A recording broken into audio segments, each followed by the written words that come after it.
Hi friends, എന്തൊക്കെയുണ്ട് വിശേഷം? എല്ലാവരും സുഖമായിട്ടിരിക്കുന്നു. നമ്മളിന്ന് ഉണ്ടാക്കാൻ വന്നൊരു വെണ്ടയ്ക്ക തോരനാണ്. മെഴുക്കുറ്റിയാണ് എങ്ങനെ വേണമെങ്കിൽ നിങ്ങൾക്ക് പറയാം. ഇതിൻ്റെ തോരൻ വേണമെങ്കിൽ പറയാം, മെഴുക്കുറ്റി എന്ന് പറയാം, എങ്ങനെ വേണമെങ്കിലും പറയാം.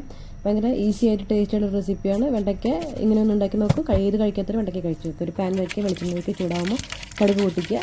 കടുക് പൊട്ടി വരുമ്പോൾ നമ്മൾ അരിഞ്ഞ് വെച്ചിട്ടുള്ള സവാളയും പച്ചമുളക് ഇട്ട് കൊടുക്കുക. ഒരു സവാള മതി. പിന്നെ ഒന്നോ രണ്ടോ പച്ചമുളക് നടുവ് കയറിയിട്ട് അത് ഇട്ട് കൊടുത്തിട്ട് നന്നായിട്ട് വഴറ്റിയെടുക്കുക. അപ്പോൾ ഈ സമയത്ത് നമ്മൾ ആവശ്യത്തിനുള്ള ഉപ്പ് കൂടി ചേർത്തിട്ട് വേണം വഴറ്റിയെടുക്കാൻ വേണ്ടിയിട്ട്. ഒന്ന് വഴണ്ട് വരുമ്പോൾ നമ്മളതിനകത്തോട്ട് നേരത്തെ അരിഞ്ഞ് വെച്ചിട്ടുള്ള നമ്മുടെ വെണ്ടയ്ക്ക ചേർത്ത് കൊടുക്കുക. ഉപ്പ് ചേർത്ത് കൊടുത്തിട്ടുണ്ട്. ആവശ്യത്തിനുള്ള ഉപ്പ് ഇപ്പോൾ ചേർത്ത് കൊടുക്കാവുന്നതാണ്. മഞ്ഞൾപ്പൊടിയും ചേർത്ത് കൊടുത്തിട്ട് നമുക്കൊന്ന് ഇളക്കി യോജിപ്പിച്ച് അധികം ഒന്നും ഫ്രൈ ചെയ്യുന്നതാവുന്ന വേണ്ട, ജസ്റ്റ് ഒന്ന് വഴണ്ട് വന്നാൽ മതി.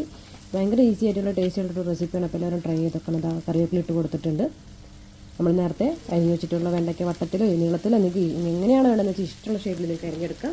അരിഞ്ഞെടുത്തിട്ട് ഇതിൽ നമ്മൾ വെള്ളം ചേർക്കില്ല കേട്ടോ. അരിഞ്ഞെടുത്തിട്ട് നമ്മൾ നന്നായിട്ട് എല്ലാവരും കൂടി ഒന്ന് കൂട്ടി യോജിപ്പിച്ചെടുക്കുക. എന്നിട്ട് ഒന്ന് അടച്ചു വയ്ക്കുക. അത് അടച്ചു വയ്ക്കരുത്, അടച്ചെങ്കിൽ കുഴഞ്ഞു പോകും. ജസ്റ്റ് ഒന്ന് അടച്ചു വെച്ചിട്ട് ഒന്ന് ആവിക്കട്ടെ. ജസ്റ്റ് ആ വെണ്ടയ്ക്കല പച്ചവെള്ളം മാറാൻ വേണ്ടിയിട്ടാണ്. ഒന്ന് അടച്ചു വെച്ചിട്ട് ഒരു 5 മിനിറ്റ് 5-6 നമ്മളൊന്ന് ആവി കയറ്റിയാൽ മതി.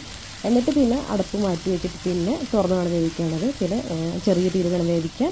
കൈവിടാതെ ഇളക്കി തിരിച്ച് മറിച്ചൊക്കെ ഇട്ടോട്ട് കൊടുക്കുക. കരിയാതെ നോക്കണം. കാരണം ഈ സവാള നമ്മൾ ഇട്ട് കൊടുക്കുമ്പോൾ കരിയാനുള്ള ചാൻസ് ഉണ്ടാവും. ഇച്ചിരി മോരിഞ്ഞാലും പ്രശ്നമില്ല, പക്ഷേ കരിയാതെ നമ്മൾ കൈവിടാതെ ഇളക്കി എടുത്തുകൊണ്ടിരിക്കുക. കുറേ നേരം കഴിയുമ്പോൾ നമുക്ക് ആ ഒട്ടൽ മനസ്സിലാവും. നമുക്ക് നമ്മൾ അടച്ചു വെച്ചെങ്കിൽ ഈ വെണ്ടയ്ക്കയുടെ ഈ നൂല് പോലെ ഇങ്ങനെ വരും. അതിൻ്റെ ഒരു ഇതുണ്ടല്ലോ, ഒരു സ്റ്റിക്കി ആയിട്ടൊരു സംഭവമുണ്ട്. അതിങ്ങനെ വന്നുകൊണ്ടേയിരിക്കും.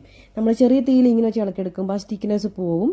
ഓരോ വെണ്ടയ്ക്ക വിട്ട് കിട്ടും. നല്ല ടേസ്റ്റാണ്. ഈ പരുവത്തിലെടുത്താൽ നിങ്ങൾക്ക് മെഴുക്കറ്റടി യൂസ് ചെയ്യാം. കുറച്ചും കൂടെ തേങ്ങിയിട്ട് കഴിഞ്ഞാൽ തോരനായിട്ട് നിങ്ങൾക്ക് യൂസ് ചെയ്യാം. എങ്ങനെ വേണമെങ്കിലും ഇത് യൂസ് ചെയ്യാം. ഭയങ്കര ടേസ്റ്റിയാണ്. ചോറിൻ്റെ കൂടെയൊക്കെ നമുക്ക് കഴിക്കാൻ പറ്റും. ഏത് വെണ്ടയ്ക്ക കഴിക്കാത്ത ആൾക്കാരും ഇങ്ങനെ ഉണ്ടാക്കി കഴിഞ്ഞാൽ കഴിക്കുന്നതാണ്. നിങ്ങളപ്പോൾ ട്രൈ ചെയ്ത് നോക്കണം വീട്ടിൽ. ഭയങ്കര ഈസി ആയിട്ടുള്ളൊരു റെസിപ്പിയാണ്. നല്ല സ്വാദുമാണ് കഴിക്കാൻ. തേങ്ങയിട്ടതിൽ പ്രത്യേക ടേസ്റ്റാണ് ഇതിന്. കണ്ടില്ലേ, ഇപ്പോൾ അതിൻ്റെ ഞോളയൊന്നും ഇല്ല, ഒന്നും വരുന്നില്ല. എല്ലാം വിട്ട് കിടക്കുന്നുണ്ട്. കാണാനും നല്ലതാണ്, കഴിക്കാൻ നല്ലതാണ്. പച്ച കളറിൽ തന്നെ കിട്ടും. ഓക്കേ.